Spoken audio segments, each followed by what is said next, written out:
Hello everyone, welcome our YouTube education channel. We learn together. Karnataka DT 2024 science ವಿಷಯಕ್ಕೆ ಸಂಬಂಧಪಟ್ಟಂತಹ ಒಂದು ಅಂಕದ ಪ್ರಶ್ನೆಯನ್ನು ನೋಡ್ತಾ ಹೋಗೋಣ. ಇದು 10ನೇ ವರ್ಗಕ್ಕೆ ಸಂಬಂಧಪಟ್ಟಂತಹ ವಿಡಿಯೋ ಆಗಿರುತ್ತೆ. ಈಗಾಗಲೇ 3 ವಿಡಿಯೋಗಳನ್ನು ಇದ್ರ ಬಗ್ಗೆ ಮಾಡಾಗಿದೆ. ಇದು 4ನೇ ವಿಡಿಯೋ.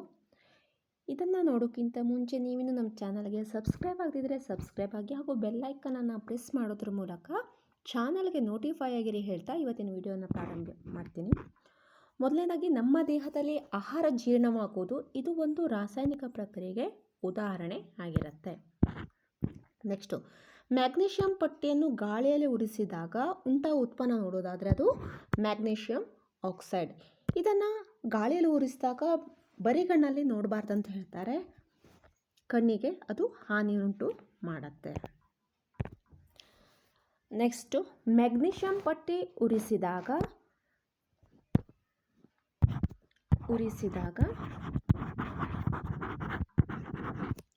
ಅದು ಬಿಳಿಯಾದ ಜ್ವಾಲೆಯೊಂದಿಗೆ ಉರಿಯೋದು. ಇದು ಯಾವ ರೀತಿ ಕ್ವಶನನ್ನು ಕೇಳ್ಬೋದು ಅಂದರೆ, ಮ್ಯಾಗ್ನೀಷಿಯಂ ಪಟ್ಟಿಯನ್ನು ಗಾಳಿಯಲ್ಲಿ ಉರಿಸಿದಾಗ ಅಥವಾ ಜ್ವಾಲೆಯೊಂದಿಗೆ ಉರಿಸಿದಾಗ ಯಾವ ಬಿಡುಗಡೆಯಾಗುವ ಜ್ವಾಲೆ ಅದು ಯಾವ ಬಣ್ಣದಾಗಿರುತ್ತೆ ಅಂತ ಕೇಳ್ತಾರೆ. ಇಲ್ಲಿ ಅದು ಬಿಳಿಯದಾಗಿರುತ್ತೆ. ಈ ರೀತಿ ಕ್ವಶನನ್ನು ಕೂಡ ಅವ್ರು ಕೇಳ್ತಾರೆ. ನಮಗೆ ಕ್ವಶನ್ಗಳು ಸಿಲ್ಲಿಯಾಗಿ ಅನಿಸ್ಬೋದು, ಓದಬೇಕಾದ್ರೆ ಇದೇನು ಕೇಳ್ಬೋದು ಹೇಳಿ. ಬಟ್ ಇಂತಹ ಬಣ್ಣಗಳ ಮೇಲೂ ಕೂಡ ಅವರು ಕ್ವಶನನ್ನು ಕೇಳ್ತಾರೆ. ನೆಕ್ಸ್ಟ್, ಒಂದು ರಾಸಾಯನಿಕ ಕ್ರಿಯೆ ಉಂಟಾದಾಗ ಸ್ಥಿತಿ ಬದಲಾವಣೆ ಆಗುತ್ತೆ, ಬಣ್ಣದಲ್ಲಿ ಬದಲಾವಣೆ ಆಗುತ್ತೆ, ಅನಿಲದಲ್ಲಿ ಬಿಡುಗಡೆ ಆಗುತ್ತೆ, ಜೊತೆಗೆ ತಾಪದಲ್ಲಿಯೂ ಕೂಡ ನಾವು ವ್ಯತ್ಯಾಸವನ್ನು ನೋಡ್ಬೋದು. ತಾಪ ಅಧಿಕ ಆಗ್ಬೋದು ಅಥವಾ ತಾಪ ಕಡಿಮೆ ಆಗ್ಬೋದು. ಅಂದರೆ ತಾಪದ ಹೀರಿಕೆ ಉಂಟಾಗುತ್ತೆ ಅಥವಾ ತಾಪದ ಬಿಡುಗಡೆ ಆಗತ್ತೆ. ನೆಕ್ಸ್ಟು ಮ್ಯಾಗ್ನೀಷಿಯಂ ಆಕ್ಸೈಡ್ನ ಅಣುಸೂತ್ರ ನೋಡೋದಾದರೆ MgO, ಮ್ಯಾಗ್ನೀಷಿಯಂ ಮತ್ತು ಆಕ್ಸೈಡ್, ಮ್ಯಾಗ್ನೀಷಿಯಂ ಆಕ್ಸೈಡ್.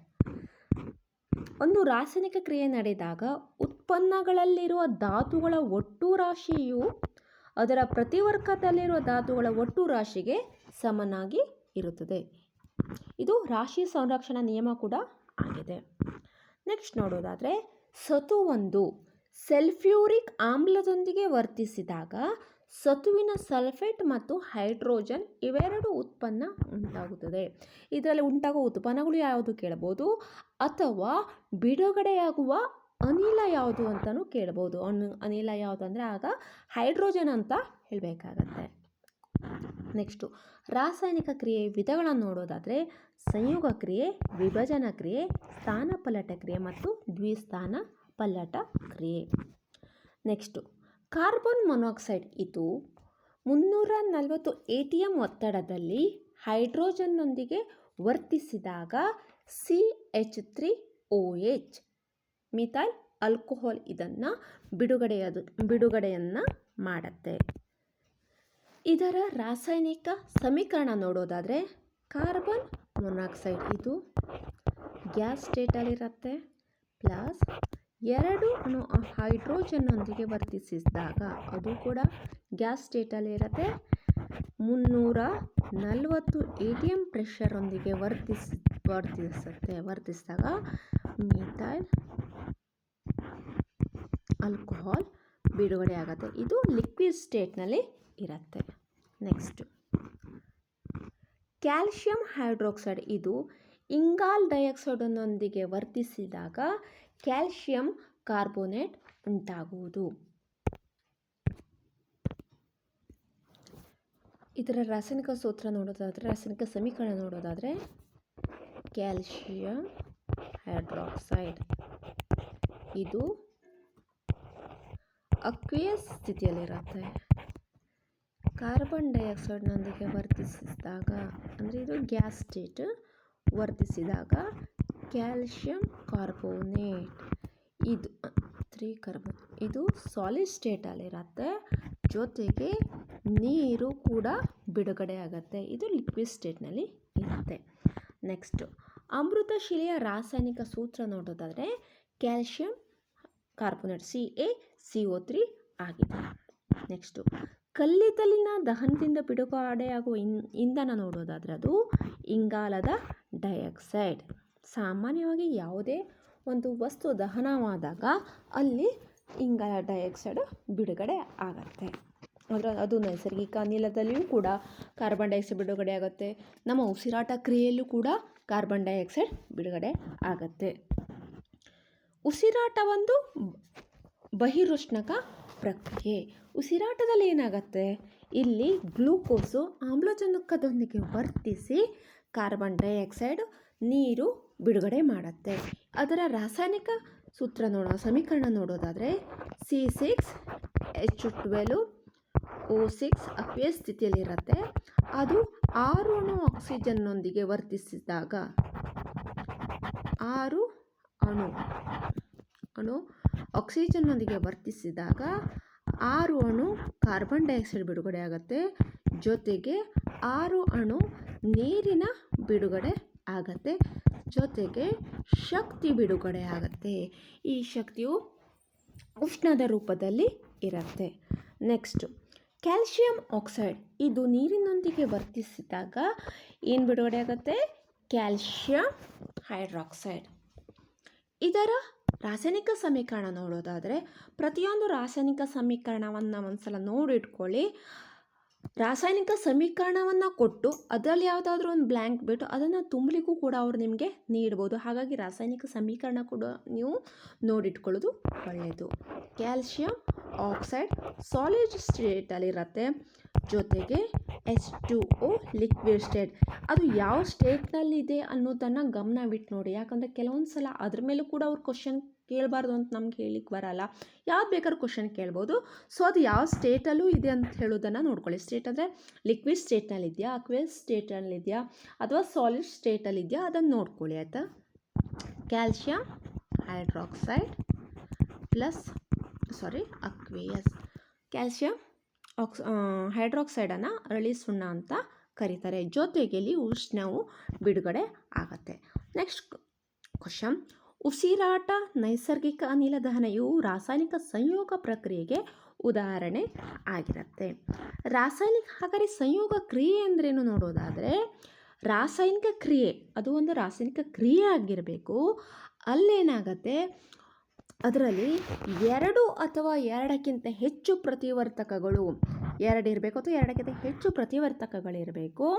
ಅವು ಸೇರಿ ಒಂದೇ ಉತ್ಪನ್ನ ಉಂಟಾಗತ್ತೆ. ಅಂತಹ ಪ್ರಕ್ರಿಯೆಗೆ ಸಂಯೋಗ ಕ್ರಿಯೆ ಅಂತ ಹೇಳ್ತಾರೆ. ಉದಾಹರಣೆಗೆ ಈಗಾಗಲೇ ಹೇಳಾಗಿದೆ, ಕ್ಯಾಲ್ಶಿಯಂ ಆಕ್ಸೈಡೇ ನೋಡೋಣ. ಅಂದರೆ ಸುಟ್ಟ ಸುಣ್ಣ. ಈ ಸುಟ್ಟ ಸುಣ್ಣವು ಏನಾಗುತ್ತೆ, ನೀರಿನೊಂದಿಗೆ ವರ್ತಿಸಿದಾಗ ಅರಳಿ ಸುಣ್ಣ ಬಿಡುಗಡೆ ಆಗುತ್ತೆ. ಎರಡು ಉತ್ಪನ್ನ ಏನಾಗುತ್ತೆ, ಪ್ರತಿವರ್ತಕಗಳು ಸೇರಿ ಒಂದೇ ಉತ್ಪನ್ನ ಅಂದರೆ ಅರಳಿ ಸುಣ್ಣ ಬಿಡುಗಡೆ ಆಗುತ್ತೆ. ಇದು ಒಂದು ಕೂಡ ಸಂಯೋಗ ಪ್ರಕ್ರಿಯೆಗೆ ಉದಾಹರಣೆಯಾಗಿದೆ.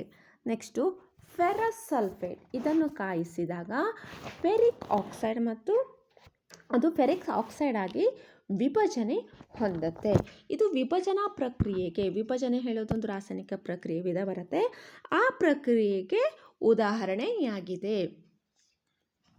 ಈ ವಿಭಜನೆ ಹೇಗೆ, ಇಲ್ಲಿ ವಿಭಜನೆ ನೋಡೋದಾದರೆ 2FeSO4 ಇದು ಸಾಲಿಡ್ ಸ್ಟೇಟಲ್ಲಿರುತ್ತೆ. ಇದನ್ನು ಕಾಯಿಸಿದಾಗ ಅಂದರೆ ಉಷ್ಣವನ್ನು ನೀಡಿದಾಗ Fe2O3 ಸಾಲಿಡ್ ಸ್ಟೇಟಲ್ಲಿರುತ್ತೆ. ಜೊತೆಗೆ ಸಲ್ಫರ್ ಡೈಆಕ್ಸೈಡ್ ಗ್ಯಾಸ್ ಸ್ಟೇಟಲ್ಲಿ ಇರುತ್ತೆ. ಜೊತೆಗೆ ಸಲ್ಫರ್ ಟ್ರೈಆಕ್ಸೈಡ್ ಕೂಡ ಬಿಡುಗಡೆ ಆಗುತ್ತೆ, ಅದು ಕೂಡ ಗ್ಯಾಸ್ ಸ್ಟೇಟಲ್ಲಿ ಇರುತ್ತೆ. ಇದು ಉಷ್ಣ ವಿಭಜನಾ ಕ್ರಿಯೆ. ಇಲ್ಲಿ ಒಂದು ಉತ್ಪನ್ನ ಪ್ರತಿವರ್ತಕವು ಉಷ್ಣದ ಸಮ್ಮುಖದಲ್ಲಿ 2 ಅಥವಾ 2ಕ್ಕಿಂತ ಹೆಚ್ಚು ಉತ್ಪನ್ನಗಳಾಗಿ ವಿಭಜನೆ ಹೊಂದುತ್ತೆ. ಇದನ್ನು ವಿಭಜನಾ ಪ್ರಕ್ರಿಯೆ ಅಂತಾರೆ. ಇದು ವಿಭಜನಾ ಕ್ರಿಯೆಗೆ ಉದಾಹರಣೆ ಆಗಿದೆ. ನೆಕ್ಸ್ಟು ಇಲ್ಲಿದೆ ನೋಡಿ, ಒಂದು ಪ್ರತಿವರ್ತಕ ಉಷ್ಣ ಇರ್ಬೋದು, ಬೆಳಕು ಇರ್ಬೋದು, ಅಥವಾ ವಿದ್ಯುತ್ ಶಕ್ತಿ ಅವಶ್ಯಕತೆಯಲ್ಲಿ ಕೆಲವೊಮ್ಮೆ ಬೆಳಕು ಸ್ಥಿತಿಯಲ್ಲೂ ಕೂಡ ಅದು ಬಿಡುಗಡೆ ಆಗತ್ತೆ. ಉದಾಹರಣೆಗೆ ಹೇಳೋದಾದರೆ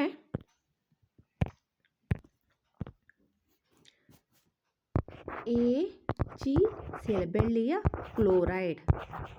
ಇದು ಸೂರ್ಯನ ಅಂದರೆ ಸೂರ್ಯನ ಬೆಳಕಿನ ಸಮ್ಮುಖದಲ್ಲಿ ಬೆಳ್ಳಿ ಮತ್ತು ಕ್ಲೋರಿನ್ ಗ್ಯಾಸ್ ಆಗಿ ಬಿಡುಗಡೆ ಆಗುತ್ತೆ. ಇಲ್ಲಿ ಏನಾಗಿದೆ ಇದು ಬೆಳಕಿನ ಸಮ್ಮುಖದಲ್ಲಿ.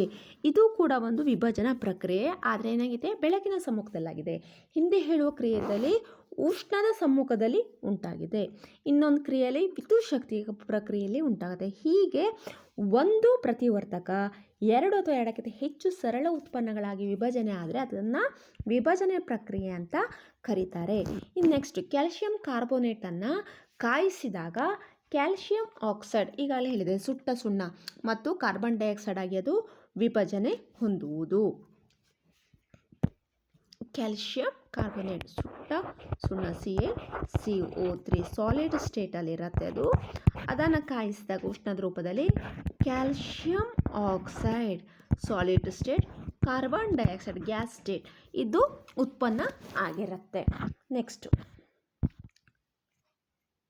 ಸೀಸದ ನೈಟ್ರೇಟ್.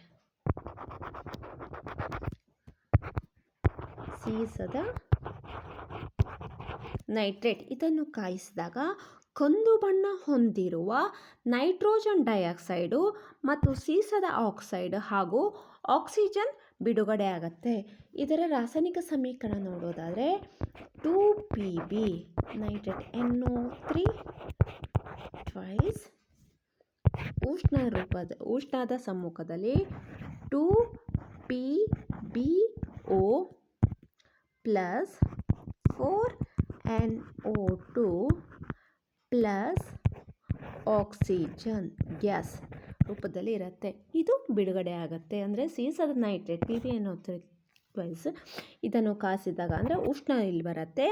ಕಂದು ಬಣ್ಣದ ನೈಟ್ರೋಜನ್ ಡೈಆಕ್ಸೈಡ್, ಈ ನೈಟ್ರೋಜನ್ NO2 ಯಾವ ಬಣ್ಣ ಇದೆ? ಕಂದು ಬಣ್ಣ ಇದೆ. ಇದನ್ನು ಕೂಡ ನೀವು ಟಿಕ್ ಮಾಡ್ಕೋಬೇಕಾಗತ್ತೆ. ಕಂದು ಬಣ್ಣದ ನೈಟ್ರೋಜನ್ ಡೈಆಕ್ಸೈಡ್ ಬಿಡುಗಡೆ ಆಗುತ್ತೆ.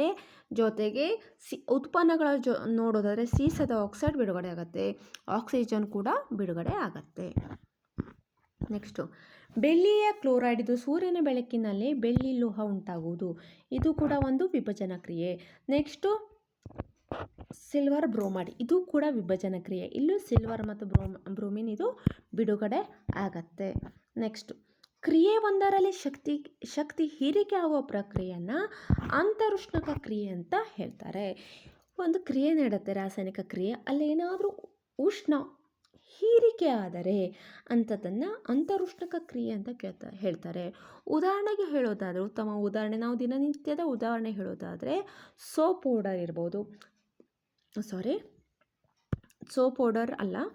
ಪೌಡರ್ ಏನಾದರೂ ನಾವು ಕೈಯಲ್ಲಿ ಹಾಕ್ಕೊಂಡ್ರೆ ಏನಾಗುತ್ತೆ, ಅದು ಉಷ್ಣ ಹೀರಿಕೆ ಆಗೋದು, ಉಷ್ಣ ಬಿಡುಗಡೆ ಆಗುತ್ತೆ, ಉಷ್ಣ ಉತ್ಪತ್ತಿ ಆಗುತ್ತೆ. ಅದು ಬಹಿರುಷ್ಣಕ ಕ್ರಿಯೆ ಆಗಿರುತ್ತೆ. ಇಲ್ಲಿ ಅಂತರುಷ್ಣಕ ಕ್ರಿಯೆಯಲ್ಲಿ ಏನಾಗುತ್ತೆ, ಶಕ್ತಿ ಹೀರಿಕೆ ಆಗತ್ತೆ. ನೆಕ್ಸ್ಟು, ಕ್ರಿಯೆಯೊಂದರಲ್ಲಿ ಹೆಚ್ಚು ಕ್ರಿಯಾಪಟು ಧಾತು ಕಡಿಮೆ ಕ್ರಿಯಾಪಟು ಧಾತುವನ್ನು ಅದರ ಸಂಯುಕ್ತದಿಂದ ಪಲ್ಲಟಗೊಳಿಸುವ ಪ್ರಕ್ರಿಯೆಯನ್ನು ಏನಂತ ಕರೀತಾರೆ? ಸ್ಥಾನಪಲ್ಲಟ ಕ್ರಿಯೆ ಅಂತ ಕರೀತಾರೆ. ನಾವೇನಾದರೂ ಕಬ್ಬಿಣವನ್ನು ತಾಮ್ರದ ಸಲ್ಫೇಟ್ ದ್ರಾವಣದಲ್ಲಿ ಏನಾದರೂ ಹಾಕಿದ್ರೆ ಕಬ್ಬಿಣದ ಸಲ್ಫೇಟ್ ಎಂಬ ಸಂಯುಕ್ತ ಬಿಡುಗಡೆ ಆಗುತ್ತೆ, ಜೊತೆಗೆ ತಾಮ್ರ ಬಿಡುಗಡೆ ಆಗುತ್ತೆ. ಇಲ್ಲಿ ಕಬ್ಬಿಣವು ತಾಮ್ರದ ಸಲ್ಫೇಟ್ನೊಂದಿಗೆ ವರ್ತಿಸಿದಾಗ ಆಗೇನಾಗುತ್ತೆ, ಕಬ್ಬಿಣ ಹೆಚ್ಚು ಕ್ರಿಯಾಪಟು ಧಾತು. ಕಬ್ಬಿಣ ಒಂದು ಕ್ರಿಯಾಪಟು ಧಾತು. ಅದು ಕಾಪರ್ ಸಲ್ಫೇಟ್ನಲ್ಲಿರುವ ತಾಮ್ರವನ್ನು ಸ್ಥಾನಪಲ್ಲಟಗೊಳಿಸುತ್ತೆ. ಆ ಜಾಗದಲ್ಲಿ ತಾಮ್ರ ಕೂತ್ಕೊಳ್ಳುತ್ತೆ. ಆಗೇನಾಗತ್ತೆ, ತಾಮ್ರ ಬಿಡುಗಡೆ ಆಗುತ್ತೆ, ಜೊತೆಗೆ ಕಬ್ಬಿಣದ ಸಲ್ಫೇಟ್ ಬಿಡುಗಡೆ ಆಗತ್ತೆ. ನೆಕ್ಸ್ಟ್, ಕಬ್ಬಿಣವು ತಾಮ್ರದ ಸಲ್ಫೇಟ್ ದ್ರಾವಣದಿಂದ ತಾಮ್ರವನ್ನು ಸ್ಥಾನಪಲ್ಲಟಗೊಳಿಸಿ ಕಬ್ಬಿಣದ ಸಲ್ಫೇಟ್ ಅಂದರೆ FeSO4 ಉಂಟಾಗುವುದು. ಇದು ಒಂದು ಸ್ಥಾನಪಲ್ಲಟ ಕ್ರಿಯೆಗೆ ಉದಾಹರಣೆ ಆಗಿದೆ. ನೆಕ್ಸ್ಟು, ಕ್ರಿಯೆ ಒಂದರಲ್ಲಿ ಪ್ರತಿವರ್ತಕಗಳ ನಡುವೆ ಅಯಾನುಗಳ ವಿನಿಮಯ ಉಂಟಾಗುವ ಪ್ರಕ್ರಿಯೆಯನ್ನು ದ್ವಿಸ್ಥಾನಪಲ್ಲಟ ಕ್ರಿಯೆ ಅಂತ ಕರೀತಾರೆ. ಈಗ ಹೇಳಿದ್ದು ಸ್ಥಾನಪಲ್ಲಟ ಕ್ರಿಯೆ. ಇಲ್ಲಿ ಒಂದು ಧಾತು ಬೇರೆ ಸಂಯುಕ್ತದಲ್ಲಿರುವ ಕಡಿಮೆ ಕ್ರಿಯಾಪಟು ಧಾತುವನ್ನು ಸ್ಥಾನಪಲ್ಲಟಗೊಳಿಸುತ್ತದೆ. ಆದರೆ ದ್ವಿಸ್ಥಾನಪಲ್ಲಟ ಕ್ರಿಯೆಯಲ್ಲಿ 2 ಸಂಯುಕ್ತಗಳು ಕಂಡುಬರ್ತವೆ. 2 ಸಂಯುಕ್ತದಲ್ಲಿರುವ ಅದರ ಧಾತುಗಳು ತಮ್ಮ ಸ್ಥಾನವನ್ನು ಅದಲಿ ಬದಲಿ ಮಾಡಿಕೊಳ್ಳುತ್ತೆ. ಇಂತಹದನ್ನು ಅಂದರೆ ಅಯಾನುಗಳನ್ನು ವಿನಿಮಯ ಮಾಡಿಕೊಳ್ಳುತ್ತೆ. ಇಂತಹ ಪ್ರಕ್ರಿಯೆಗೆ ದ್ವಿಸ್ಥಾನಪಲ್ಲಟ ಕ್ರಿಯೆ ಅಂತ ಹೇಳ್ತಾರೆ. ಉದಾಹರಣೆ ಇಲ್ಲಿದೆ ನೋಡಿ. Sodium sulphate Na2SO4 sodium sulphate ಇದು ಅಕ್ವೇಸ್ ಸ್ಥಿತಿಯಲ್ಲಿರುತ್ತೆ. ಬೇರಿಯಂ ಕ್ಲೋರೈಡ್ನೊಂದಿಗೆ ವರ್ತಿಸಿದಾಗ ಇದು ಕೂಡ ಅಕ್ವೇಸ್ ಸ್ಥಿತಿಯಲ್ಲಿರುತ್ತೆ. ಹಾಗೇನಾಗುತ್ತೆ, ಬೇರಿಯಂ ಸಲ್ಫೇಟ್ ಬಿಡುಗಡೆ ಆಗುತ್ತೆ, ಜೊತೆಗೆ ಸೋಡಿಯಂ ಕ್ಲೋರೈಡ್ ಬಿಡುಗಡೆ ಆಗತ್ತೆ. Sodium chloride NaCl sodium chloride ಬಿಡುಗಡೆ ಆಗುತ್ತೆ. ಇಲ್ಲಿ ಸೋಡಿಯಂ ಒಂದು ಅಯಾನು, ಬೇರಿಯಂ ಒಂದು ಅಯಾನು, ಇದು ಅದಲಿ ಬದಲಿ ಆಗತ್ತೆ. ತನ್ನ ಸ್ಥಾನವನ್ನು ಅದಲಿ ಬದಲಿ ಮಾಡ್ಕೊಳ್ಳುತ್ತೆ, ಅಂದರೆ ಅಯಾನುಗಳನ್ನು ವಿನಿಮಯ ಮಾಡಿಕೊಳ್ಳುತ್ತೆ. ಪರಿಣಾಮವಾಗಿ ಬೇರಿಯಂ ಸಲ್ಫೇಟ್ ಉಂಟಾಗತ್ತೆ, ಜೊತೆಗೆ ಸೋಡಿಯಂ ಕ್ಲೋರೈಡ್ ಉಂಟಾಗತ್ತೆ. ನೆಕ್ಸ್ಟು, ಕ್ರಿಯೆಯಲ್ಲಿ ವಸ್ತುವೊಂದು ಆಕ್ಸಿಜನ್ ಪಡೆದುಕೊಂಡ್ರೆ, ಅಂದರೆ ಆಕ್ಸಿಜನ್ ಪಡೆದುಕೊಳ್ಳೋದು, ಹೈಡ್ರೋಜನ್ ಕಳೆದುಕೊಳ್ಳೋದು, ಅಥವಾ ಕೇವಲ ಆಕ್ಸಿಜನನ್ನು ಪಡೆದುಕೊಂಡ್ರೆ ಅದನ್ನು ಉತ್ಕರ್ಷಣ ಕ್ರಿಯೆ ಅಂತ ಕರೀತಾರೆ. ಹಾಗೆಯೇ ಆಕ್ಸಿಜನನ್ನು ಕಳೆದುಕೊಂಡ್ರೆ ಅಥವಾ ಹೈಡ್ರೋಜನನ್ನು ಪಡೆದುಕೊಂಡ್ರೆ ಅದನ್ನು ಅಪಕರ್ಷಣ ಕ್ರಿಯೆ ಅಂತ ಕರೀತಾರೆ. ಗಮನಿಸಿ, ಆಕ್ಸಿಜನನ್ನು ಪಡೆದುಕೊಂಡಿದ್ರೆ ಅದೇನಾಗುತ್ತೆ, ಉತ್ಕರ್ಷಣ ಕ್ರಿಯೆ. ಆಕ್ಸಿಜನನ್ನು ಕಳೆದುಕೊಂಡ್ರೆ ಅಪಕರ್ಷಣ ಕ್ರಿಯೆ ಅಂತ ಹೇಳ್ತಾರೆ. ಉದಾಹರಣೆಗೆ ಒಂದು ಹೇಳ್ತೀನಿ. ಕಾಪರ್ ಇದು ಆಕ್ಸಿಜನ್ನೊಂದಿಗೆ ವರ್ತಿಸಿದಾಗ ಕಾಪರ್ ಆಕ್ಸೈಡ್ ಉಂಟಾಗುವುದು. ಇದು ಒಂದು ಉಷ್ಣದ ಸಮ್ಮುಖದಲ್ಲಿ ಉಂಟಾಗುತ್ತೆ. ಇದು ಒಂದು ಉತ್ಕರ್ಷಣ ಕ್ರಿಯೆ, ಅಂದರೆ ಆಕ್ಸಿಜನ್ ಇದು ಪಡೆದುಕೊಂಡಿದೆ, ಉತ್ಕರ್ಷಣಗೊಂಡಿದೆ ಅಂದರೆ ನಾವು ಆಕ್ಸಿಜನನ್ನು ಪಡೆದುಕೊಂಡಿದೆ. ಉತ್ಕರ್ಷಣಗೊಂಡಿರೋ ವಸ್ತು ಯಾವುದಿಲ್ಲಿ, CuO. ಅಪಕರ್ಷಣ ಕ್ರಿಯೆಯಲ್ಲಿ ಅದೇನಾಗುತ್ತೆ, ಆಕ್ಸಿಜನನ್ನು ಕಳೆದುಕೊಳ್ಳುತ್ತೆ. CuO ಪ್ಲಸ್ ಹೈಡ್ರೋಜನ್ನೊಂದಿಗೆ ವರ್ತಿಸಿದಾಗ ಕಾಪರ್ ಬಿಡುಗಡೆ ಆಗುತ್ತೆ, ಜೊತೆಗೆ ನೀರು ಕೂಡ ಉತ್ಪತ್ತಿಯಾಗುತ್ತೆ. ಇಲ್ಲಿ ಕಾಪರು ಏನಾಗಿದೆ, ಅಪಕರ್ಷಣಗೊಂಡಿದೆ, ಅಂದರೆ ಆಕ್ಸಿಜನನ್ನು ಕಳೆದುಕೊಂಡಿದೆ. ಇದರಿಂದ ಏನಾಗುತ್ತೆ, ತಾಮ್ರ ಬಿಡುಗಡೆ ಆಗುತ್ತೆ, ಜೊತೆಗೆ ನೀರು ಉತ್ಪತ್ತಿಯಾಗುತ್ತೆ. ಇದು ಕೂಡ ಅಪಕರ್ಷಣ ಕ್ರಿಯೆಗೆ ಉದಾಹರಣೆ. ನೆಕ್ಸ್ಟ್ ನೋಡೋದಾದರೆ ರೆಡಾಕ್ಸ್ ಕ್ರಿಯೆ. ಹಾಗಾದರೆ ರೆಡಾಕ್ಸ್ ಕ್ರಿಯೆ ಅಂದ್ರೇನು? ಕ್ರಿಯೆ ಒಂದಿರುತ್ತೆ, ಅಲ್ಲಿ ಪ್ರತಿವರ್ತಕವು ಉತ್ಕರ್ಷಣೆಗೊಳ್ಳುತ್ತೆ, ಮತ್ತೊಂದು ಪ್ರತಿವರ್ತಕವು ಅಪಕರ್ಷಣೆಗೊಳ್ಳುತ್ತೆ. ಇಂತಹ ಎರಡೂ ಪ್ರಕ್ರಿಯೆ ಒಮ್ಮೆಗೆ ಆದರೆ ಅದನ್ನು ರೆಡಾಕ್ಸ್ ಕ್ರಿಯೆ ಅಂತ ಕರೀತಾರೆ. ಉದಾಹರಣೆಗೆ ಕಾಪರ್ ಆಕ್ಸೈಡ್ ಅಂತ ತಗೊಳ್ಳೋಣ. ಕಾಪರ್ ಆಕ್ಸೈಡ್ ಇದು ಜಲಜನಕದೊಂದಿಗೆ ವರ್ತಿಸಿದೆ. ಯಾವುದರಲ್ಲಿ? ಉಷ್ಣದ ಸಮ್ಮುಖದಲ್ಲಿ.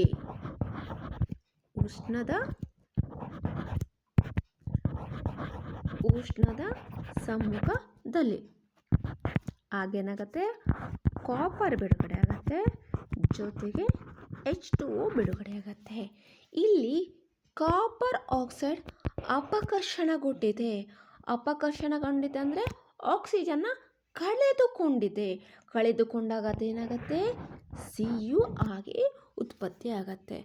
ಅದೇ ಜಲಜನಕ ಏನಾಗುತ್ತೆ, ಆಕ್ಸಿಜನನ್ನು ಪಡೆದುಕೊಳ್ಳುತ್ತೆ. ಹಾಗೆ ಅದರ ಅರ್ಥ ಏನು, ಅದು ಆಕ್ಸಿಜನ್ ಪಡೆದುಕೊಂಡ್ರೆ ಅದು ಉತ್ಕರ್ಷಣೆಗೊಂಡಿದೆ. ಹೈಡ್ರೋಜನ್ ಉತ್ಕರ್ಷಣೆಗೊಂಡು ಏನಾಗುತ್ತೆ, ಅದು ನೀರನ್ನು ಉತ್ಪತ್ತಿ ಆಗುತ್ತೆ. ಇಲ್ಲಿ ಒಂದೇ ಕ್ರಿಯೆಯಲ್ಲಿ ಅಪಕರ್ಷಣೆ ನಡೆದಿದೆ, ಉತ್ಕರ್ಷಣೆಯೂ ಕೂಡ ನಡೆದಿದೆ. ಇಂತಹ ಕ್ರಿಯೆಯನ್ನು ರೆಡಾಕ್ಸ್ ಕ್ರಿಯೆ ಅಂತ ಕರೀತಾರೆ. ಕಾಪರ್ ಆಕ್ಸೈಡ್ ಅಪಕರ್ಷಣೆಗೊಂಡಾಗ ಏನು ಬಿಡುಗಡೆ ಆಗುತ್ತೆ, ಕಾಪರ್ ಉಂಟಾಗತ್ತೆ. ನೆಕ್ಸ್ಟು, ಲೋಹವು ತನ್ನ ಸುತ್ತಲಿನ ವಸ್ತುಗಳಾದ ತೇವಾಂಶ, ಆಮ್ಲ ಮುಂತಾದವುಗಳಿಂದ ಆಕ್ರಮಿಸಲ್ಪಟ್ಟಾಗ ಅದು ಸಂಕ್ಷಾರಣಕ್ಕೆ ಒಳಗೊಳ್ಳಿದೆ ಎಂದು ಹೇಳುವರು. ಉದಾಹರಣೆಗೆ ಹೇಳೋದಿದ್ರೆ, ಬೆಳ್ಳಿಯ ಮೇಲೆ ಕಪ್ಪು ಲೇಪನ ಆಗೋದು, ತಾಮ್ರದ ಮೇಲೆ ಹಸಿರು ಲೇಪನ ಆಗೋದು, ಇದೆಲ್ಲ ಸಂಕ್ಷಾರಣಕ್ಕೆ ಉದಾಹರಣೆಯಾಗಿದೆ. ಅದಕ್ಕಿಂತಲೂ ಹೆಚ್ಚು ನಾವು ಸುತ್ತಮುತ್ತಲು ಇನ್ನೊಂದು ಉದಾಹರಣೆ ನೋಡ್ತೇವೆ, ಕಬ್ಬಿಣ ತುಕ್ಕು ಹಿಡಿದು.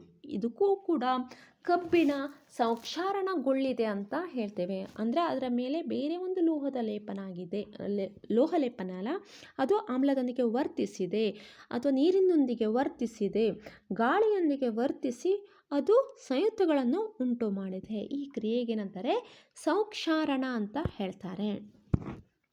ನೆಕ್ಸ್ಟು, ಚಿಪ್ಸ್ ಉತ್ಕರ್ಷಣೆಗೊಳ್ಳುವುದನ್ನು ತಡೆಗಟ್ಟಲು ಪೊಟ್ಟಣದಲ್ಲಿ ನೈಟ್ರೋಜನ್ ಅನಿಲವನ್ನು ಹಾಯಿಸೋರು. ಇಲ್ಲಿ ಯಾವ ಅನಿಲವನ್ನು ಹಾಯಿಸ್ತಾರೆ ಅಂತ ಹೇಳ್ತಾರೆ. ಅಂದರೆ ಯಾವ ಅನಿಲವನ್ನು ಹಾಯಿಸೋದ್ರ ಮೂಲಕ ಆಹಾರ ಪದಾರ್ಥವನ್ನು, ಅಂದರೆ ಚಿಪ್ಸ್ನಂತಹ ಕರಿದ ಪದಾರ್ಥವನ್ನು ಉತ್ಕರ್ಷಣೆಗೊಳ್ಳುವುದನ್ನು ತಡೆ ಹಿಡಿಯಬಹುದು ಅಂತ ಕೇಳ್ತಾರೆ. ಆಗ ನೈಟ್ರೋಜನ್ ಅಂತ ಹೇಳಬೇಕಾಗತ್ತೆ.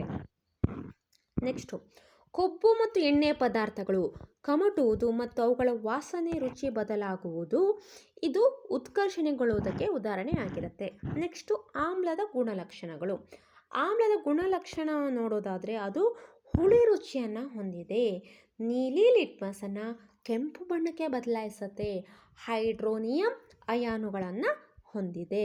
ಒಂದು ಉದಾಹರಣೆ ಹೇಳೋದಿದ್ರೆ ಲಿಂಬೆಹಣ್ಣನ್ನು ತೆಗೆದುಕೊಳ್ಳೋಣ, ಅಥವಾ ಸಿಟ್ರಿಕ್ ಅಂಶ ಹೊಂದಿರೋ ಹಣ್ಣುಗಳನ್ನು ನೋಡೋಣ, ಅದು ಹುಳಿಯ ರುಚಿಯನ್ನು ಹೊಂದಿರುತ್ತೆ. ನೆಕ್ಸ್ಟು, ಲಿಟ್ಮಸನ್ನು ಕೆಂಪು ಬಣ್ಣಕ್ಕೆ ಬದಲಾಯಿಸುತ್ತೆ, ಹೈಡ್ರೋನಿಯಂ ಅಯಾನುಗಳನ್ನು ಹೊಂದಿದೆ. ನೆಕ್ಸ್ಟು, ಸಂಶ್ಲೇಷಿತ ಸೂಚಕಗಳು ಯಾವ್ಯಾವುದು ನೋಡೋದಾದರೆ ಪಿನಾಪ್ತಲಿನ್ ಮತ್ತು ಮಿಥೈಲ್ ಆರೆಂಜ್ನಂತಹ ಸಂಯುಕ್ತಗಳಾಗಿವೆ. ನೆಕ್ಸ್ಟು, ಲಿಟ್ಮಸ್ ದ್ರಾವಣವನ್ನು ಈ ಸಸ್ಯವರ್ಗದಿಂದ ಪಡಿತಾರೆ. ಯಾವುದದು? ಥ್ಯಾಲೋಫೈಟ್ ಎಂಬ ಸಸ್ಯವರ್ಗಕ್ಕೆ ಸೇರಿದ ಕಲ್ಲು ಹೂವಿನಿಂದ ಇದನ್ನು ಪಡಿತಾರೆ. ಈ ಲಿಟ್ಮಸ್ ದ್ರಾವಣ ಸಾಮಾನ್ಯವಾಗಿ ನೇರಳೆ ಬಣ್ಣದ್ದು ಆಗಿರುತ್ತೆ. ಇನ್ನು ಘ್ರಾಣ ಸೂಚಕಗಳು ಅಂದರೆ ಆಲ್ಫ್ಯಾಕ್ಟರಿ ಸೂಚಕ ಅಂತ ಹೇಳ್ತಾರಲ್ಲ, ಅದು ಯಾವ್ದು ನೋಡೋದಾದರೆ ಲವಂಗದ ಎಣ್ಣೆಗಳು, ಈರುಳ್ಳಿ ಮತ್ತು ವೆನಿಲಾ. ಇವುಗಳನ್ನು ಘ್ರಾಣ ಸೂಚಕಗಳು ಯಾಕಂತ ಕರೀತಾರೆ ಅಂದರೆ ಇವುಗಳ ವಾಸನೆ ಏನಾಗತ್ತೆ, ಪ್ರತ್ಯಾಮ್ಲೀಯ ದ್ರಾವಣಗಳಲ್ಲಿ ಒಂದು ರೀತಿ ಇರುತ್ತೆ, ಆಮ್ಲೀಯ ದ್ರಾವಣಗಳಲ್ಲಿ ಒಂದು ರೀತಿ ಇರುತ್ತೆ. ಅದಕ್ಕಾಗಿ ಇದನ್ನು ಘ್ರಾಣ ಸೂಚಕಗಳಂತ ಕರೀತಾರೆ.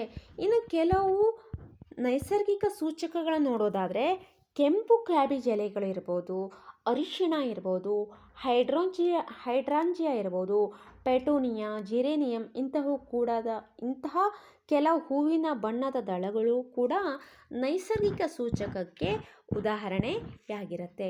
ಇನ್ನು ದ್ರಾವಣದಲ್ಲಿ ಯಾವುದ್ರ ಮೂಲಕ ವಿದ್ಯುತ್ ಹರಿಯುವುದು ನೋಡೋದಾದರೆ ಅದು ಅಯಾನುಗಳ ಮೂಲಕ ವಿದ್ಯುತ್ ಹರಿಯುವುದು. ನೆಕ್ಸ್ಟ್, ಪ್ರತ್ಯಾಮ್ಲಕ್ಕೆ ಉದಾಹರಣೆ ನೋಡೋದಾದರೆ KOH, MgOH ಮತ್ತು NaOH. KOH ಅಂದರೆ ಪೊಟ್ಯಾಷಿಯಂ ಹೈಡ್ರಾಕ್ಸೈಡ್, ಮ್ಯಾಗ್ನೀಷಿಯಂ ಹೈಡ್ರಾಕ್ಸೈಡ್ ಮತ್ತು ಸೋಡಿಯಂ ಹೈಡ್ರಾಕ್ಸೈಡ್ಗಳು. ಆಮ್ಲ ನೋಡೋದಾದರೆ ಹೈಡ್ರೋಕ್ಲೋರಿಕ್ ಆಮ್ಲ, ಸಲ್ಫ್ಯೂರಿಕ್ ಆಮ್ಲ, HNO3 ನೈಟ್ರಿಕ್ ಆಮ್ಲ. pH ಮೌಲ್ಯ 7ರಿಂದ 14 ಏನನ್ನು ಸೂಚಿಸುವುದು? pH ಮೌಲ್ಯವನ್ನು 0ಯಿಂದ 14ರವರೆಗೆ ಇದೆ, 7 ನ್ಯೂಟ್ರಲ್ ಅಂತ ನಾವು ಗುರುತ ಮಾಡ್ತೇವೆ. ಅವ್ರು ಕೇಳಿದ್ದು 7ರಿಂದ 14 ಏನನ್ನು ಸೂಚನೆ ಮಾಡುತ್ತೆ? H+ ಅಯಾನುಗಳ ಸಾರತೆ ಕಡಿಮೆ ಆಗ್ತಾ ಹೋಗುತ್ತೆ. 7ರಿಂದ ಜಾಸ್ತಿ ಆದಂತೆ ಅಥವಾ 0ಇಂದನೇ ಜಾಸ್ತಿ ಆದಂತೆ H+ ಅಯಾನುಗಳ ಸಾರತೆ ಕಡಿಮೆ ಆಗತ್ತೆ, ಆದರೆ OH ಅಯಾನುಗಳ ಸಾರತೆ ಹೆಚ್ಚಾಗತ್ತೆ. ಅದೇ ಒಂದು ವೇಳೆ ಉಲ್ಟಾ ತೆಗೆದುಕೊಂಡ್ರೆ 7ರಿಂದ 0 ತೆಗೆದುಕೊಳ್ತಾ ಹೋದರೆ H+ ಅಯಾನುಗಳ ಸಾಂದ್ರತೆ ಜಾಸ್ತಿ ಆಗತ್ತೆ, OH ಅಯಾನುಗಳ ಸಾರತೆ ಕಡಿಮೆ ಆಗತ್ತೆ. H+ ಅಯಾನುಗಳ ಸಾರತೆ ಹೆಚ್ಚುತ್ತಾ ಹೋದಂತೆ ಅದು ಆ್ಯಸಿಡ್ ಆಗಿರುತ್ತೆ, OH ಅಯಾನುಗಳ ಸಾರತೆ ಹೆಚ್ಚುತ್ತಾ ಹೋದಂತೆ ಅದು ಬೇಸ್ ಆಗಿರುತ್ತೆ, ಅಂದರೆ ಪ್ರತ್ಯಾಮ್ಲೀಯ ಆಗಿರುತ್ತೆ. ಇನ್ನು ಅಲ್ಕಲಿಗಳು ಅಂತ ಹೇಳಿದ್ರೆ ಉದಾಹರಣೆ ನೋಡೋದಾದರೆ lime water, caustic soda, caustic potash ಆಗಿದೆ.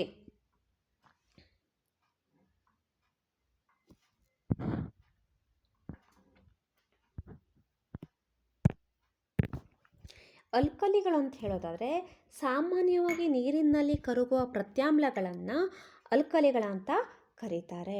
ಈ ಪ್ರತ್ಯಾಮ್ಲಗಳು ನೀರಿನಲ್ಲಿ ಕರಗಿದಾಗ ಹೈಡ್ರಾಕ್ಸೈಡ್ ಅಯಾನುಗಳನ್ನು ಉತ್ಪತ್ತಿ ಮಾಡುತ್ತವೆ. ಇವು ಕೂಡ ಮುಟ್ಲಿಕ್ಕೆ ಸಾಬೂನಂತಹನೇ ಅನುಭವವನ್ನು ನೀಡುತ್ತೆ, ಜೊತೆಗೆ ಕೆಲವು ಸಂಕ್ಷಾರಕ ಗುಣಗಳನ್ನು ಹೊಂದಿದೆ ಹಾಗೂ ಕಹಿ ರುಚಿಗಳನ್ನು ಇದು ಹೊಂದಿರುತ್ತೆ. ಇರುವೆ ಕಡಿತದಲ್ಲಿ ಕಂಡುಬರುವ ಆಮ್ಲ ನೋಡೋದಾದರೆ ಫಾರ್ಮಿಕ್ ಆಮ್ಲ. ಈ ಫಾರ್ಮಿಕ್ ಆಮ್ಲವನ್ನು ಮೆಥನೋಯಿಕ್ ಆಮ್ಲ ಅಂತಲೂ ಕರೀತಾರೆ. ನೆಕ್ಸ್ಟ್, ಆಮ್ಲವು ಲೋಹದೊಂದಿಗೆ ವರ್ತಿಸಿದಾಗ ಬಿಡುಗಡೆಯಾಗುವ ಅನಿಲ ನೋಡೋದಾದರೆ ಜಲಜನಕ.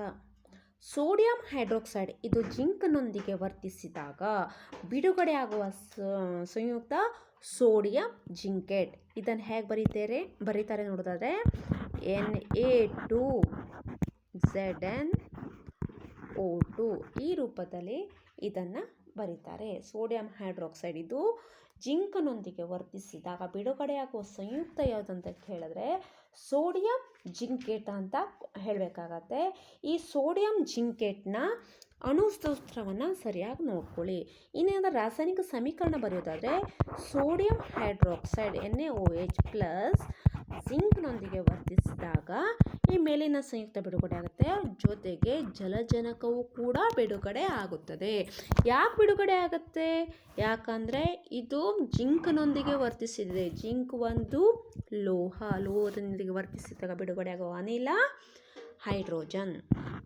ನೆಕ್ಸ್ಟು, ಲೋಹದ ಕಾರ್ಬೋನೇಟ್ನೊಂದಿಗೆ ಆಮ್ಲವು ವರ್ತಿಸಿದಾಗ ಬಿಡುಗಡೆಯಾಗುವ ಉತ್ಪನ್ನ ಲವಣ, ನೀರು, ಕಾರ್ಬನ್ ಡೈಆಕ್ಸೈಡ್. ಉದಾಹರಣೆ ನೋಡೋದಾದರೆ ಸೋಡಿಯಂ ಕಾರ್ಬೋನೇಟ್ Na2CO3 ಇದು ಸಾಲಿಡ್ ಸ್ಟೇಟಲ್ಲಿರುತ್ತೆ. ಆಮ್ಲದೊಂದಿಗೆ ವರ್ತಿಸಿದಾಗ ನಾವು ಹೈಡ್ರೋಕ್ಲೋರಿಕ್ ಆಮ್ಲವನ್ನು ತೆಗೆದುಕೊಳ್ಳೋಣ. ಹೈಡ್ರೋಕ್ಲೋರಿಕ್ ಆಮ್ಲದೊಂದಿಗೆ ವರ್ತಿಸಿದಾಗ ಸೋಡಿಯಂ ಕ್ಲೋರೈಡ್ ಉತ್ಪತ್ತಿಯಾಗುತ್ತೆ NaCl. ಈ NaCl ಇದು ಒಂದು ಲವಣ ಅಕ್ವೇಸ್ ಸ್ಥಿತಿಯಲ್ಲಿರುತ್ತೆ. ಜೊತೆಗೆ ನೀರು ಉತ್ಪತ್ತಿಯಾಗತ್ತೆ. ಹಾಗೆ ಕಾರ್ಬನ್ ಡೈಆಕ್ಸೈಡ್ ಕೂಡ ಬಿಡುಗಡೆ ಆಗುತ್ತೆ. ನೆಕ್ಸ್ಟು, ಕೆಳಗಿನಲ್ಲಿ ಕ್ಯಾಲ್ಸಿಯಂ ಕಾರ್ಬೋನೇಟ್ನ ರೂಪಗಳು ನೋಡೋದಾದರೆ ಸೀಮೆ ಸುಣ್ಣ, ಸುಣ್ಣದ ಕಲ್ಲು ಮತ್ತು ಅಮೃತಶಿಲೆ. ಇದು ಕ್ಯಾಲ್ಸಿಯಂ ಕಾರ್ಬೋನೇಟ್ನ ರೂಪ ಆಗಿದೆ. ಸುಣ್ಣದ ತಿಳಿ ನೀರಿನ ಮೂಲಕ ಕಾರ್ಬನ್ ಡೈಆಕ್ಸೈಡ್ ಹಾಯಿಸಿದಾಗ ಬಿಡುಗಡೆಯಾಗುವ ಸಂಯುಕ್ತ ನೋಡೋದಾದರೆ ಕ್ಯಾಲ್ಸಿಯಂ ಕಾರ್ಬೋನೇಟ್ ಆಗಿರುತ್ತೆ. ಈ ಸುಣ್ಣದ ತಿಳಿ ನೀರಿನ ಮೂಲಕ ನಾವೇನಾದರೂ ಹೆಚ್ಚಿಗೆ ಪ್ರಮಾಣದ ಕಾರ್ಬನ್ ಡೈಆಕ್ಸೈಡ್ ಏನಾದರೂ ಹಾಯಿಸಿದಾಗ ಆಗ ಕ್ಯಾಲ್ಸಿಯಂ ಬೈಕಾರ್ಬೋನೇಟ್ ಎಂಬ ಸಂಯುಕ್ತ ಬಿಡುಗಡೆ ಆಗತ್ತೆ. ನೆಕ್ಸ್ಟ್, ಆಮ್ಲ ಮತ್ತು ಪ್ರತ್ಯಾಮ್ಲ ಕ್ರಿಯೆಗಳ ನಡುವಿನ ಕ್ರಿಯೆಯನ್ನು ತಟಸ್ಥೀಕರಣ ಅಂತ ಹೇಳ್ತಾರೆ. ಒಂದು ವೇಳೆ ಆಮ್ಲ ಮತ್ತು ಪ್ರತ್ಯಾಮ್ಲಗಳನ್ನು ನಾವು ಸೇರಿಸಿದಾಗ ಆಮ್ಲದ ಗುಣವನ್ನು ಪ್ರತ್ಯಾಮ್ಲದ ಗುಣವನ್ನು ಆಮ್ಲವು ತಟಸ್ಥ ಮಾಡುತ್ತೆ. ಈ ಕ್ರಿಯೆಗೆ ತಟಸ್ಥೀಕರಣ ಅಂತ ಹೇಳ್ತಾರೆ. ಸುಣ್ಣದ ತಿಳಿ ನೀರಿನ ರಾಸಾಯನಿಕ ಹೆಸರು ನೋಡೋದಾದರೆ ಕ್ಯಾಲ್ಸಿಯಂ ಹೈಡ್ರಾಕ್ಸೈಡ್. ಕ್ಯಾಲ್ಸಿಯಂ ಆಕ್ಸೈಡ್ ಕೂಡ ಒಂದು ಪ್ರತ್ಯಾಮ್ಲೀಯ ಆಕ್ಸೈಡ್. ಕ್ಯಾಲ್ಸಿಯಂ ಆಕ್ಸೈಡ್ ಇದು ಪ್ರತ್ಯಾಮ್ಲೀಯ ಆಕ್ಸೈಡ್. ಲೋಹಗಳ ಆಕ್ಸೈಡ್ಗಳು ಯಾವಾಗಲೂ ಪ್ರತ್ಯಾಮ್ಲೀಯ ಆಕ್ಸೈಡ್ ಆಗಿರುತ್ತೆ. ಅಲೋಹಗಳ ಆಕ್ಸೈಡ್ಗಳು ಆಮ್ಲೀಯ ಆಕ್ಸೈಡ್ಗಳು ಆಗಿರುತ್ತೆ. ನೆಕ್ಸ್ಟ್, ಆಮ್ಲಗಳಲ್ಲಿರುವ ಕ್ಯಾಟಯಾನುಗಳು ಆಮ್ಲೀಯ ಗುಣಕ್ಕೆ ಕಾರಣವಿದೆ. ಕ್ಯಾಟಯಾನ್ H+ ಅಯಾನ್ ಇದು ಆಮ್ಲೀಯ ಗುಣಕ್ಕೆ ಕಾರಣವಾಗಿರುವ ಅಯಾನು ಆಗಿದೆ. ಇನ್ನು ಹೈಡ್ರೋಜನ್ ಅಯಾನುಗಳು ನೀರಿನ ಅಣುಗಳೊಂದಿಗೆ ಸಂಯೋಗ ಹೊಂದಿ ಅಸ್ತಿತ್ವದಲ್ಲಿ ಇರುತ್ತೆ. ಅಂದರೆ ಹೈಡ್ರೋಜನ್ ಅಯಾನುಗಳು ಅದು ಒಂಟಿಯಾಗಿ ಇರಲ್ಲ, ಯಾವಾಗಲೂ ಅದು ನೀರಿನ ಅಣುಗಳೊಂದಿಗೆ ಹೊಂದಿಕೊಂಡೇ ಅದು ಅಸ್ತಿತ್ವದಲ್ಲಿ ಇರುತ್ತೆ. ನೆಕ್ಸ್ಟು, ಆಮ್ಲಗಳು ಎಲ್ಲ ದ್ರಾವಣದಲ್ಲಿಯೂ ಅಯಾನುಗಳನ್ನು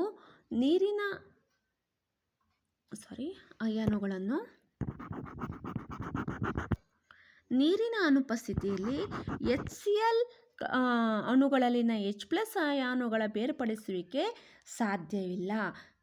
ಅಂದರೆ ಆಮ್ಲಗಳು ಎಲ್ಲ ದ್ರಾವಣದಲ್ಲಿ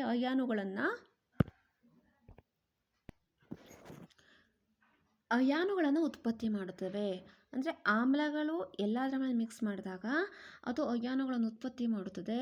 ಜೊತೆಗೆ ಈ ನೀರಿನ ಅನುಪಸ್ಥಿತಿಯಲ್ಲಿ ಅಯಾನುಗಳನ್ನು ಬೇರ್ಪಡಿಸುವಿಕೆ ನಮ್ಮಿಂದ ಸಾಧ್ಯ ಇಲ್ಲ. ಅಯಾನುಗಳು ಅಂದರೆ ಆಮ್ಲಗಳಲ್ಲಿರುವ ಅಯಾನುಗಳನ್ನು ಬೇರ್ಪಡಿಸಬೇಕು ಅಂತ ಹೇಳಿದ್ರೆ ಅದು ನೀರಿನ ಅನುಪಸ್ಥಿತಿಯಲ್ಲಿ ಸಾಧ್ಯ ಇಲ್ಲ. ಆ ನೀರಿನ ಉಪಸ್ಥಿತಿ ಬೇಕು. HCl ಅನ್ನು ಸಾಲಿಡ್ ಸ್ಟೇಟಲ್ಲಿ ಇಟ್ಟಾಗ ಅಯಾನುಗಳ ಬೇರ್ಪಡಿಕೆ ಸಾಧ್ಯವಿಲ್ಲ. ಅದು ನೀರಿನ ಸ್ಥಿತಿಯಲ್ಲಿ ಇದ್ದರೆ, ಲಿಕ್ವಿಡ್ ಸ್ಟೇಟಲ್ಲಿ ಇದ್ದರೆ ಮಾತ್ರ ಅಯಾನುಗಳ ಬೇರ್ಪಡಿಸುವಿಕೆ ಸಾಧ್ಯವಿದೆ. ಈ ನೀರಿನ ಅನುಪಸ್ಥಿತಿಯಲ್ಲಿದ್ದರೆ ಮಾತ್ರ ಕೂಡ ಅಲ್ಲಿ ಕರೆಂಟ್ ಹರಿಯಲು ಸಾಧ್ಯ. ಯಾಕೆ? ಕರೆಂಟು ಅಯಾನುಗಳ ಮೂಲಕ ಹರಿಯುತ್ತೆ. ಅಯಾನುಗಳು ಇದ್ರೆ ಕರೆಂಟ್ ಪಾಸ್ ಆಗುತ್ತೆ. ಈ ನೀರಿನ ಅನುಪಸ್ಥಿತಿಯಲ್ಲಿದ್ದರೆ ಮಾತ್ರ H+ ಅಯಾನುಗಳು ಕಂಡುಬರ್ತವೆ. ಹಾಗಾಗಿ ಎಲ್ಲ ದ್ರವಣಗಳು ಅಯಾನು ಉತ್ಪತ್ತಿ ಮಾಡುತ್ತದೆ. ಆದರೆ ಇಲ್ಲಿ ನೀರಿನ ಉಪಸ್ಥಿತಿಯಲ್ಲಿ ಮಾತ್ರ, ನೀರಿನ ಅನುಪಸ್ಥಿತಿಯಲ್ಲಿ H+ ಅಯಾನುಗಳ ಬೇರ್ಪಡಿಸಲಿಕ್ಕೆ ಸಾಧ್ಯವಾಗುವುದಿಲ್ಲ. ನೆಕ್ಸ್ಟು, ನೀರಿನಲ್ಲಿ ವಿಲೀನವಾಗುವ ಪ್ರತ್ಯಾಮ್ಲವನ್ನು ಪ್ರತ್ಯಾಮ್ಲೀಯ ಆಕ್ಸೈಡ್ ಅಂತ ಕರೀತಾರೆ. ಪ್ರತ್ಯಾಮ್ಲಗಳು ನೀರಿನಲ್ಲಿ ಉಂಟು ಮಾಡುವ ಅಯಾನುಗಳನ್ನು ನೋಡೋದಾದರೆ ಹೈಡ್ರಾಕ್ಸೈಡ್ ಅಯಾನುಗಳು. ಆಮ್ಲವನ್ನು ನೀರಿನಲ್ಲಿ ವಿಲೀನಗೊಳಿಸುವ ಸರಿಯಾದ ಪ್ರಕ್ರಿಯೆ ಅಂದರೆ ಆಮ್ಲವನ್ನು ನೀರಿಗೆ ನಿಧಾನವಾಗಿ ಸೇರಿಸುವುದು.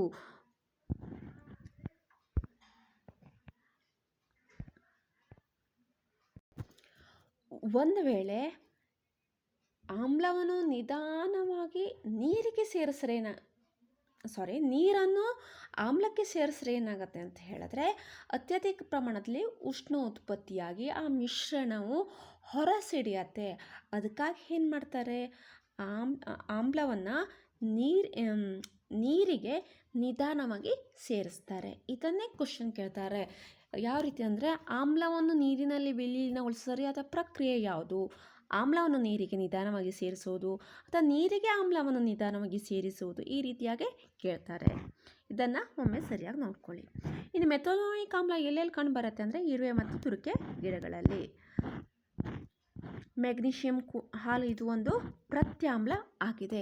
ನಮ್ಮ ದೇಹದಲ್ಲಿ pH ಮಟ್ಟ ನಮ್ಮ ದೇಹವು ಯಾವ pH ಮಟ್ಟದಲ್ಲಿ ಕಾರ್ಯನಿರ್ವಹಿಸುತ್ತೆ ಅಂದರೆ 7ರಿಂದ 7.8 pH ಮಟ್ಟದಲ್ಲಿ ಕಾರ್ಯನಿರ್ವಹಿಸುತ್ತೆ.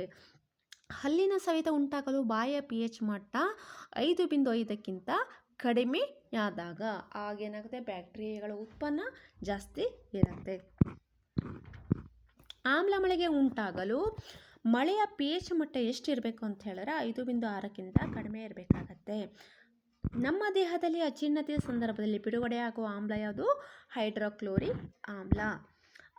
ಆಮ್ಲಶಾಮಕವಾಗಿ ಬಳಸುವ ವಸ್ತು ಸೋಡಿಯಂ ಬೈಕಾರ್ಬೋನೇಟ್. ಹಲ್ಲಿನ ಗಟ್ಟಿ ಭಾಗವು ಯಾವುದರಿಂದಾಗಿರುತ್ತೆ? Calcium hydroxy ಅಪಾಟೈಟ್. ಹಲ್ಲನ್ನು ಸ್ವಚ್ಛಗೊಳಿಸಲು ಬಳಸುವ ಟೂತ್ಪೇಸ್ಟ್ ಒಂದು ಪ್ರತ್ಯಾಮ್ಲ ಆಗಿರುತ್ತೆ. ಟೊಮೆಟೊ ಹಣ್ಣಿನಲ್ಲೂ ಕಂಡುಬರುವ ಆಮ್ಲ ಆಕ್ಸಾಲಿಕ್ ಆಮ್ಲ.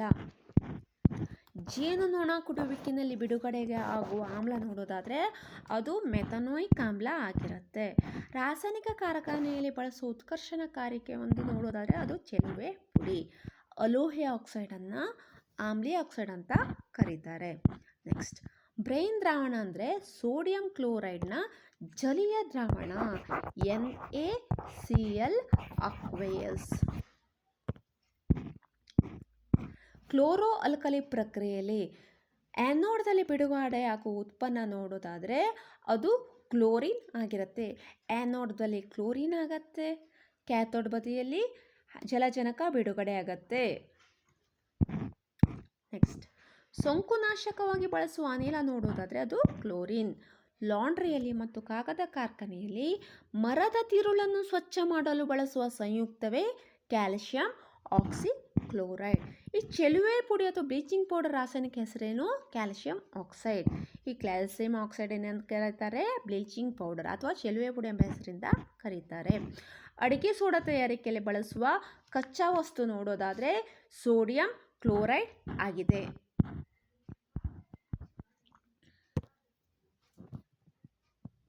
ಈ ಸೋಡಿಯಂ ಕ್ಲೋರೈಡ್ NaCl ಅನ್ನು ನೀರು, ಕಾರ್ಬನ್ ಡೈಆಕ್ಸೈಡ್ ಮತ್ತು ಅಮೋನಿಯಾ ಇವುಗಳ ಮೂಲಕ ವರ್ತಿಸಿದಾಗ ಅಮೋನಿಯಂ ಕ್ಲೋರೈಡ್ ಮತ್ತು ಸೋಡಿಯಂ ಬೈಕಾರ್ಬೋನೇಟ್ ಬಿಡುಗಡೆ ಆಗತ್ತೆ. ನೆಕ್ಸ್ಟ್, ಅಡುಗೆ ಸೋಡಾದ ರಾಸಾಯನಿಕ ಹೆಸರೇ sodium hydrogen carbonate. Washing soda ಒಂದು ಪ್ರತ್ಯಾಮ್ಲೀಯ ಲವಣ ಆಗಿರುತ್ತೆ. ವಾಷಿಂಗ್ ಸೋಡಾ ಇದು ಸೋಡಿಯಂ ಕಾರ್ಬೋನೇಟ್ನ ಸ್ಫಟಿಕ ರೂಪ.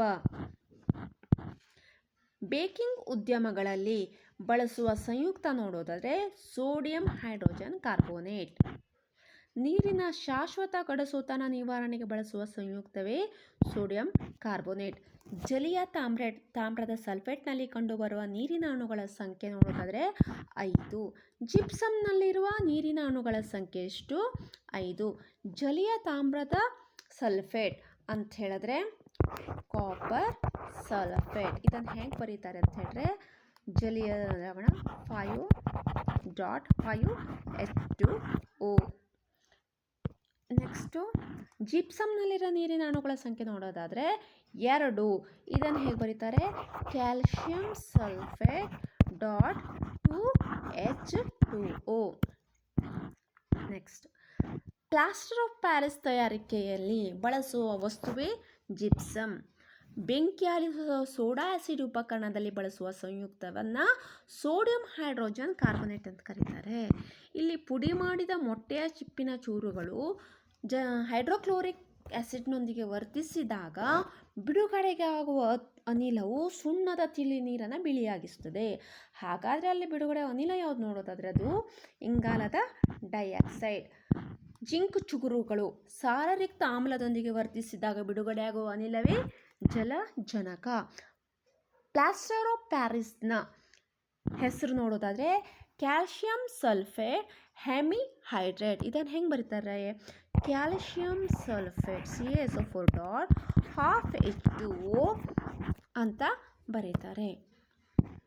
ನೆಕ್ಸ್ಟ್, ಅಲಂಕಾರಿಕ ವಸ್ತುಗಳ ತಯಾರಿಕೆಯಲ್ಲಿ ಬಳಸುವ ವಸ್ತು ನೋಡೋದಾದರೆ ಅದು ಕ್ಯಾಲ್ಶಿಯಂ ಸಲ್ಫೇಟ್ ಹೆಮಿಹೈಡ್ರೇಟ್. ಕೆಳಗಿನವುಗಳಲ್ಲಿ ಯಾವುದು ಲೋಹಗಳ ಗುಣಲಕ್ಷಣ ಆಗಿರುವುದಿಲ್ಲ ನೋಡೋದಾದರೆ ಸಾಮಾನ್ಯವಾಗಿ ಅದು ಘನ ಮತ್ತು ಅನಿಲ ರೂಪದಲ್ಲಿರುವುದು. ಅಂದರೆ ಲೋಹಗಳ ಗುಣಲಕ್ಷಣ ಆಗಿಲ್ಲ ಅಂತ ಯಾವುದು ನೋಡಿದ್ರೆ ಘನ ಮತ್ತು ಅನಿಲ ಘನ ಅಲ್ಲ, ಅದು ದ್ರವ. ಸಾಮಾನ್ಯವಾಗಿ ಲೋಹಗಳು ಘನ ರೂಪದಲ್ಲೇ ಇರುತ್ತೆ. ಅಪರೂಪಕ್ಕೆ ಅನಿಲ ರೂಪದಲ್ಲಿ ಇರೋದನ್ನು ನಾವು ನೋಡಿದ್ದೇವೆ. ಆದರೆ ಸಾಮಾನ್ಯವಾಗಿ ಅದು ಘನ ರೂಪದಲ್ಲಿಯೇ ಇರುತ್ತೆ.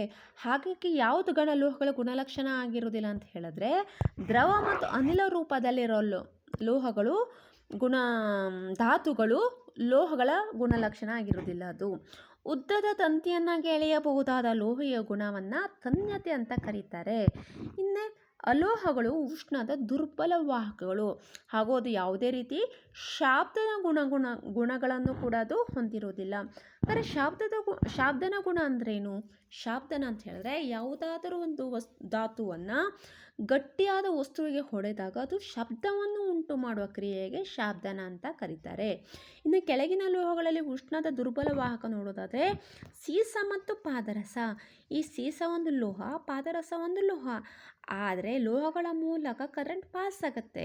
ಸೀಸ ಮತ್ತು ಪಾದರಸದ ಮೂಲಕ ಕರೆಂಟ್ ಪಾಸ್ ಆಗಲ್ಲ. ಹಾಗಾಗಿ ಉಷ್ಣ ಪಾಸ್ ಆಗಲ್ಲ.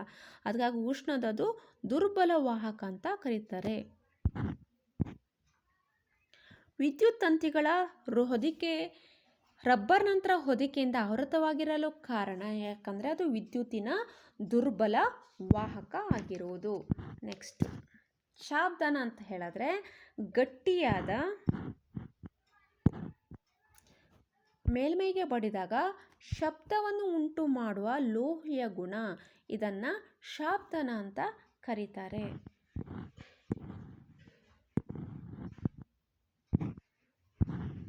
ದ್ರವರೂಪದ ಲೋಹ ನೋಡೋದಾದರೆ ಬ್ರೋಮಿನ್.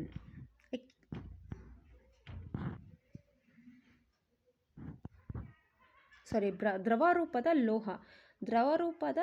ಲೋಹ ನೋಡೋದಾದರೆ ಅದು ಬ್ರೋಮಿನ್. ಜಸ್ಟ್ ಮಿಸ್ ಮಾಡಿದ್ದೀನಿ, ಇಲ್ಲಿ ಜಸ್ಟ್ ಒಂದ್ಸಲ ನೋಡಿ. ಕೆಳಗಿನವುಗಳಲ್ಲಿ ಯಾವುದು ಲೋಹಗಳ ಗುಣಲಕ್ಷಣ ಆಗಿರೋದಿಲ್ಲ ಆಗ ಹೇಳಬೇಕಾದ್ರೆ ಅದು ಸಾಮಾನ್ಯವಾಗಿ ಘನ ಮತ್ತು ಅನಿಲ ರೂಪದಲ್ಲಿರೋದಂತ ಹೇಳಿದ್ದೆ ನಾನು. ಆ್ಯಕ್ಚುಲಿ ಲೋಹಗಳು ಘನ ರೂಪದಲ್ಲಿರುತ್ತೆ, ಅನಿಲ ರೂಪದಲ್ಲಿಯೂ ಕೂಡ ಇರಲ್ಲ. ಅದು ಅಲ್ಲಲ್ಲಿ ಮಾತ್ರ ಅದು ದ್ರವ ರೂಪದಲ್ಲಿ ಕಂಡುಬರುತ್ತೆ. ಹಾಗಾಗಿ ಯಾವುದು ಗುಣಲಕ್ಷಣ ಆಗಿರೋದಿಲ್ಲ ಅಂತ ಹೇಳಿದ್ರೆ ದ್ರವ ಮತ್ತು ಅನಿಲ ರೂಪದಲ್ಲಿರುವುದು ಲೋಹಗಳ ಗುಣಲಕ್ಷಣ ಆಗಿರೋದಿಲ್ಲ ಅಂತ ಹೇಳಬೇಕಾಗತ್ತೆ. ಇನ್ನು ಅಲೋಹಗಳು ಇಲ್ಲಿ ಲೋಹಗಳ ಬದಲು ಅಲೋಹ ಅಂತ ಬಂದಿದ್ರೆ ಆಗ ಅಲೋಹಗಳು ಸಾಮಾನ್ಯವಾಗಿ ಘನ ಮತ್ತು ಅನಿಲ ಸ್ಥಿತಿಯಲ್ಲಿ ಕಂಡುಬರ್ತವೆ. ಲೋಹಗಳು ಘನ ಸ್ಥಿತಿಯಲ್ಲಿ ಕಂಡುಬರ್ತವೆ, ಅಲೋಹಗಳು ಘನ ಮತ್ತು ಅನಿಲ ರೂಪದಲ್ಲಿ ಕಂಡುಬರುತ್ತೆ. ನೆಕ್ಸ್ಟ್ ಇನ್ನೊಂದೊಂದು ಕ್ವಶನ್ ಇದೆ ಇಲ್ಲಿ, ಯಾವುದು ದ್ರವ ರೂಪದ ಅಲೋಹ ಇದಾಗಿದೆ. ಇಲ್ಲಿ ಯಾಕೆ ಈ ರೀತಿ ಕೇಳಿದ್ದಾರೆ ಅಂತ ಹೇಳಿದ್ರೆ ಅಲೋಹಗಳು ಸಾಮಾನ್ಯವಾಗಿ ಘನ ಮತ್ತು ಅನಿಲ ಸ್ಥಿತಿಯಲ್ಲಿ ಇರುತ್ತೆ ಅಂತ ಹೇಳಿದ್ದೀನಿ.